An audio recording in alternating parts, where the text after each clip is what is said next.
Hello and welcome to Sam Not So Wise. My name is Sam. It's the start of another month, so you know what that means. It's time to wrap up the previous month of December 2024. It was another really good reading month for me. I seem to be picking some great books at the moment. I read 5 in total, one of which was a 1,300-page fantasy tome. You can probably guess what that was. The other 4 were very much sci-fi leaning this month, and they were quite varied and very interesting. So with much further ado, let's talk about what I read in December. So the first book I read in December was The Left Hand of Darkness by Ursula K. Le Guin, one of the books in her Hainish cycle, a collection of sci-fi stories that are loosely connected in the world she has created. Now this was a reread for me. My book club that I run here in Reykjavik decided to read this book, and I was more than happy to reread it. I remember enjoying it when I read it 2 or 3 years ago, but I enjoyed it a lot more upon reread as I was really able to see really well the kind of subtleties that Ursula Guin put into this book.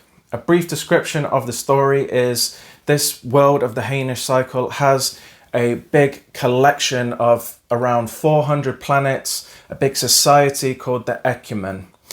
This Ecumen sends an envoy to a planet that is colloquially called Winter, as it is basically a big ball of ice. It is pretty much always cold on this planet, and it follows the struggle of this envoy trying to get the proud people of this country to listen to what he has to say and try and get them to join the Ecumen and share knowledge with each other, because that's what they love to do.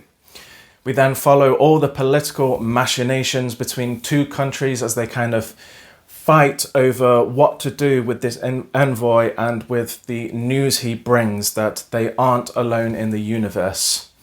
We then get a very long journey of survival. I won't tell you why or how long or what is happening because that leads into spoilers, but there is a large element of survival in the cold, harsh world of Winter.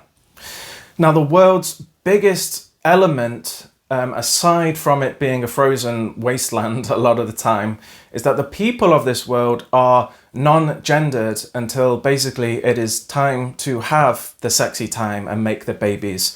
They are genderless until that time, which is about 4 or 5 days, in which they then assume a gender based on various rules and social norms of the world that they live in. So most of the time they are genderless, which obviously brings up a lot of huge questions around gender equality, especially for the envoy, who is a man and is always a man and only comes from societies where there are most of the time 2 genders.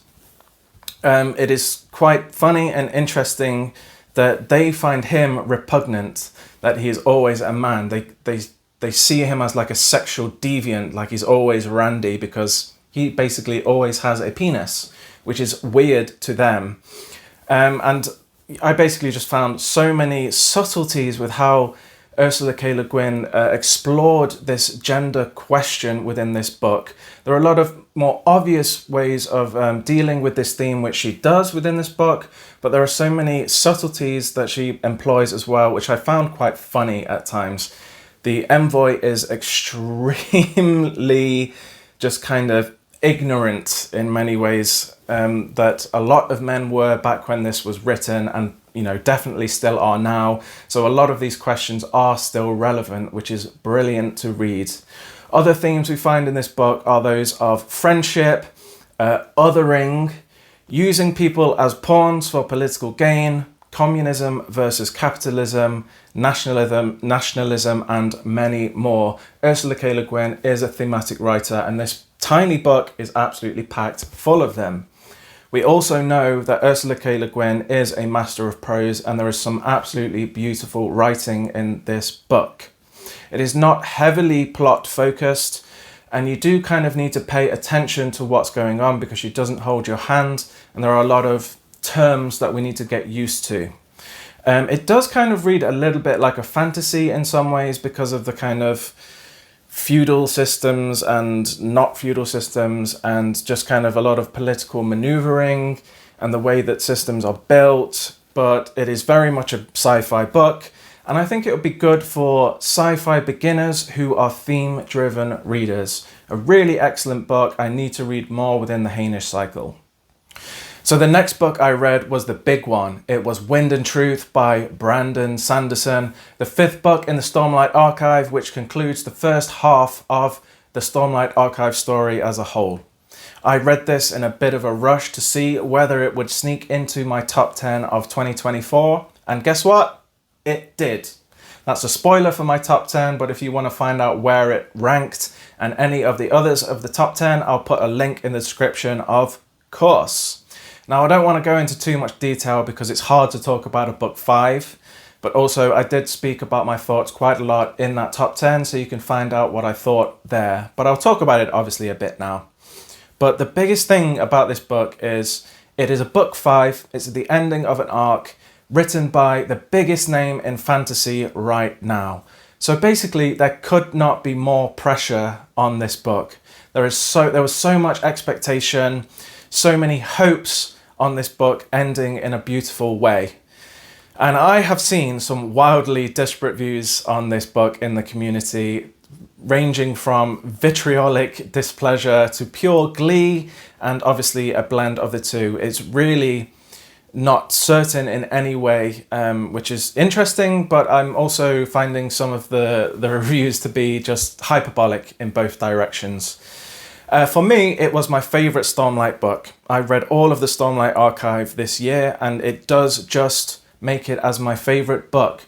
Now, I do obviously have some criticisms, as I usually do, about Brandon Sanderson, and the usual ones crop up again, just like I don't really like his dialogue or his humour.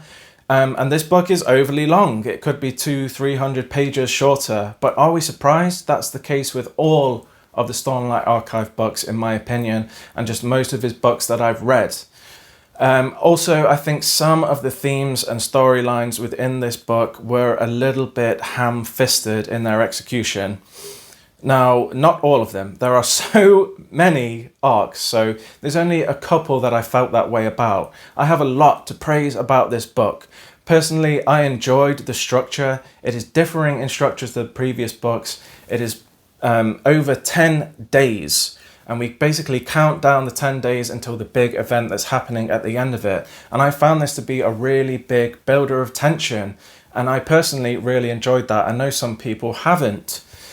We have a lot of answers to the thousands of questions that we've built up over the 5 books, and I thought it was done in a really good and interesting way, where we both increased and appeased curiosity throughout the book. There were still more questions being answered, but we were getting answers at the same time. So it was a building of tension and a release of tension at the same time. The world building, as ever, was absolutely epic and super well thought out. Absolutely just a brilliant world, really clever writing within that. Brandon Sanderson is a master of world building. I thought a lot of the arcs ended in a very satisfying manner. And I also thought that we wrapped up this arc with plenty of hooks for the next one. So I thought it was done satisfactorily. It was done nicely, but also we were given hooks for the next half of the Stormlight Archive.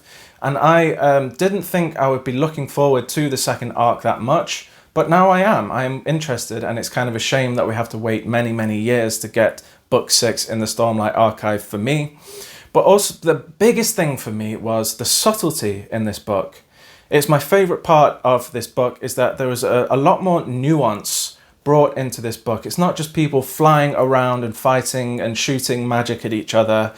Some of that is obviously there because this is the Stormlight Archive after all, but I thought there was a lot more nuance than I expected with a lot of the storylines and how they were concluded. And for that, I have to applaud Sanderson, because it would have just been easy to have so many humongous fights. And I thought that some of the storylines being a bit slower and being unexpected was really satisfying for me, and I thought it showed a maturity in Sanderson's writing. So I really, really enjoyed Wind and Truth, and I don't quite understand the haters. The next book I read was a little sci-fi classic by Robert Silverberg called Dying Inside. And this was a very interesting little book. I've been saying I'm going to read this since the start of my channel, so I'm glad that I finally did. Now, this is a story about a man in the 1970s with the rare gift of telepathy, that is, receiving the thoughts of other people. He can't send thoughts to anyone else, but he can receive people's thoughts and feelings within his own mind. We follow him as he is gradually losing his powers and what that means for him and his life. And that's it, basically. That's what the story is about. It's not told over a long time frame. And this is not a plot-focused book at all. It's very much a character study and a philosophical book. Now, the writing in this book I thought was really interesting because we get several writing devices throughout the story. We have his present story in first person, his past in third person, which kind of, when you read it, I thought at least it has an interesting link to how his psyche works with his power. And we also have things such as book passages, letters, essays, academic articles, which just made it a really fun and interesting experience to have all of these different ways of telling the story. There's also definitely a sense of humor in this book, kind of a dry, almost sad sense of humor within this book. And I say sad, there are a lot of themes that are explored in this book, and they all have a sad lean towards them.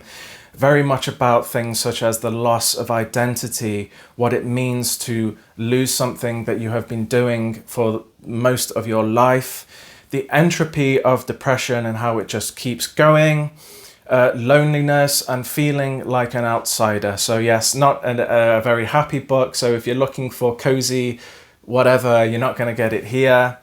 Just a fair warning, this was written in the late 1960s and it does read like its time. There are some things that wouldn't be acceptable today, and I'm guessing that Robert Silverberg really likes breasts. Just saying. In conclusion, this was an interesting and introspective book. It probably won't live in my memory for a really long time, but I really did enjoy what Robert Silverberg did in this book, and I think it is worth a read. It is very short, and I'm interested in reading more of Silverberg's books. The next book I read was House of Suns by Alistair Reynolds. Now, I've read the 4 main books within his Revelation Space universe, and I've read a version, and I've liked everything I've read by him, so I was very eager to pick this up. I heard great things about it. Now, this is space opera. This is pure space opera in all of its magnificence. So a little bit about the plot. Now, this follows 2 members of a galaxy-spanning civilization of clones. Now, their history is 6 million years long, and they meet up with each other every 200,000 years to share information and experience. They are information and experience gatherers who love to study the galaxy, and they live on the precipice of technology in this galaxy. They are kind of at the highest echelons of the societies within the galaxy, and they also perform services for emerging cultures. Now, a catastrophic event occurs. This is not a spoiler, it's on the back of the book, which nearly causes them to be wiped out. And so what follows is a story where we're uncovering the mystery as to why anybody would do this, because they are seen as good, benevolent people in the whole. And that includes delving into the past and an epic spaceship chase across the galaxy. I won't say much more than that. Now, the scale of the world building in this is as epic as you possibly can imagine within a space opera.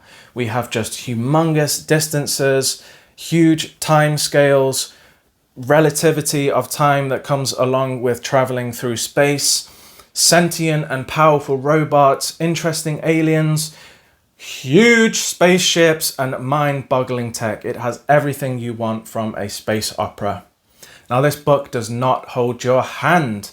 There are lots of terms and tech and political things, machinations, whatever, that are left for the reader to figure out. He doesn't just tell you straight off the bat. You have to sit down and pay attention. So it's not necessarily for beginners of sci-fi. I would definitely recommend some experience when coming to this book. Nothing special within the prose or the writing itself, but he does certainly have a certain panache when it comes to writing the epicness of sci-fi and tech. I believe he is actually a doctor of physics, which really shows. It's not like it's overly sciencey, but you can tell that he really thinks about things and makes them make sense.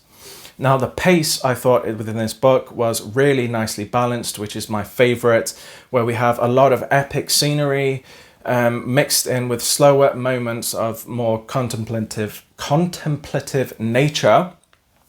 I thought the character writing in this book was decent. Sci-fi often gets lauded as having not much character, but I really liked the main two people plus another one. I really enjoyed their relationships with each other, and it really did build over the story.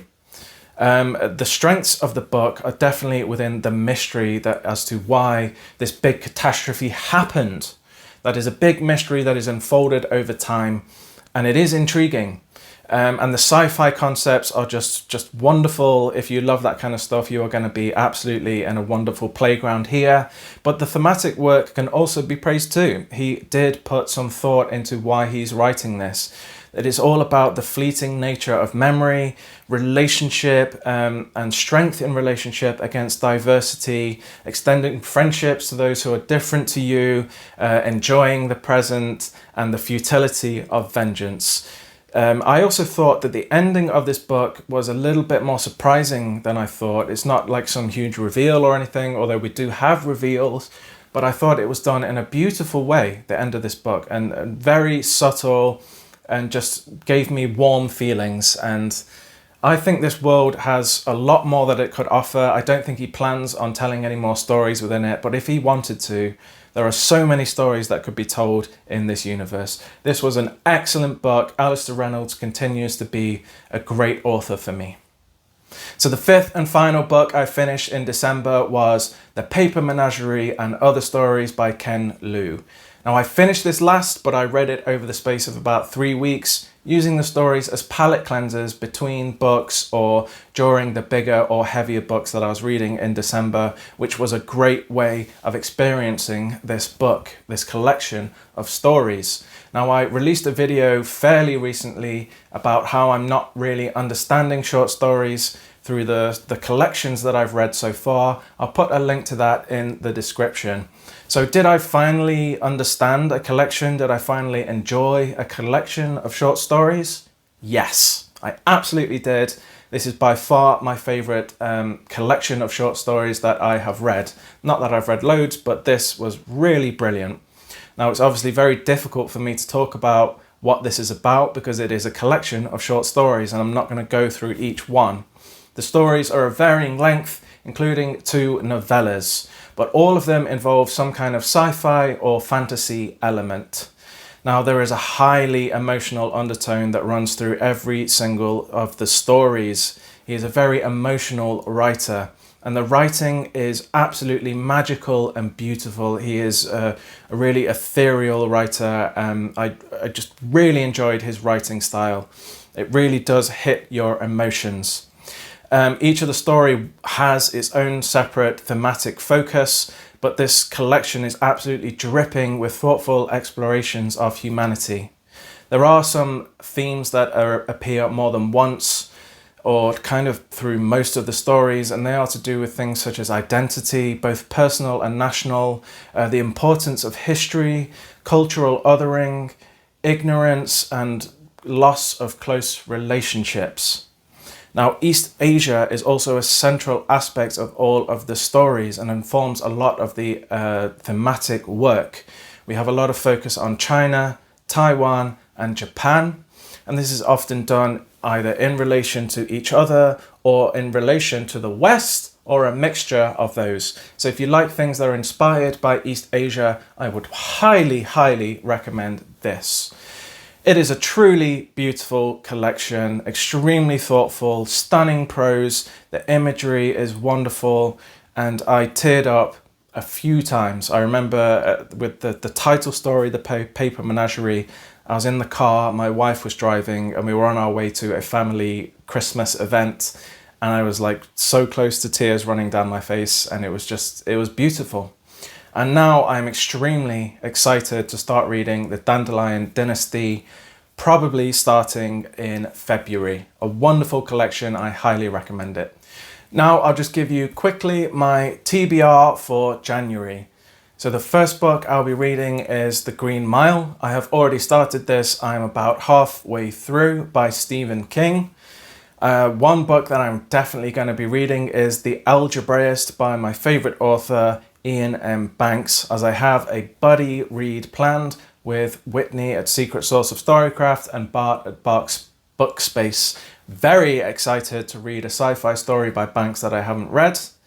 My book club will be meeting at the end of January. The book isn't quite decided yet, but it's between two. We are still in the voting process. It will either be Wool by Hugh Howey or The Memory Police by Yoko Ogawa, which I don't know anything about, but I voted for that because I'm interested in reading something different. I will also most likely be reading A Pale View of Hills by Kazuo Ishiguro. It's the only book I haven't read by him, and I want to complete his bibliography. It's very short, so that should be possible. Now, there probably will be space for another read. I'm thinking about doing Cage of Souls by Adrian Tchaikovsky, but it might just be a little bit too long to squeeze into the month. So maybe I'll pick another smaller book. We shall see.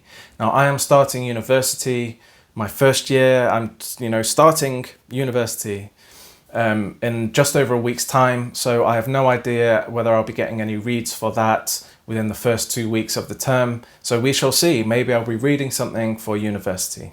So that's it for the December wrap up. If you've made it this far into the video, thank you so much for watching. I really, really appreciate it. It was a brilliant month. I really enjoyed my reads. I'm super excited to be starting university. I released a video recently about channel changes, plans and goals, that kind of stuff. If you haven't checked it out, I'll pop a link in the description as always. Please do check that out so you know what I might be up to in the rest of the year. Please let me know your thoughts on anything that I've read, especially Wind and Truth, but anything that you've read as well in December. What was your favorite book of the month? Or just chat to me in general anyway. I love hearing from the people. I've pretty much lost my ability to speak, so like the video if you liked it. If you're new to the channel, please think about subscribing and joining my journey. But I will say goodbye for now and see you in another video soon. Goodbye.